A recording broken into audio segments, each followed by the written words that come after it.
চাচার কথা কি বলবো, চাচার কথা তো শুনলেনি রিজান গত 2 মাস আমি কোথাও যাইনি। তোমার চাচা তো আর তেল নিবে না, তারপরে আমি বললো ভালো হয়ে গেছে নিবো না, আমি তারপরে ওইটা নিয়ে আইছি।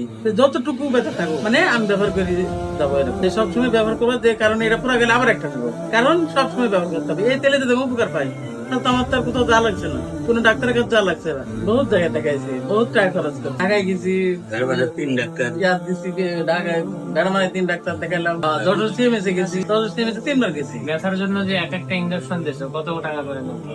1400 টাকা করে একটা ইঞ্জেকশন, অথচ এই তেলের দাম মাত্র 900 950। এর জন্যই তো আমি কিনি। 900 যে আপনি যে এরপরে আপনার এক ভাবিকে দিয়েছিলেন, তিনার কি অবস্থা? ও আজকে বললো যে আমি অনেক আরাম পাইছি, মানে মোটা মানুষ উঠতে পারে না, পড়তে পারে না, নামাজ পড়তে পারে না, এর জন্য বলছে আমি তেলটা পাই যা উপকার পাইছি আমি এই তেলটাই ব্যবহার করে দেবো, আর আমার ওষুধ পানি খাওয়ার দরকার নেই। তাই বলছে। আমার বোন পাশের বাড়ির ও সৈয়দপুর থাকে, ও আমার মাধ্যমে তেল নিয়ে আবার হচ্ছে আইসি লিখেছে। আমার বোনের ছেলে, বোনের হচ্ছে ছেলে শাশুড়ি 2 খান লিখছে। বর্ডারের পাশে উপকার না পারলে ইন্ডিয়া, নিয়ে বর্ডারের আসছে। পাশে ফিলিপনগর, দৌলতপুর থানা, ওখান থেকে দুইটা নিয়ে গেছে। 2টা লিখছে।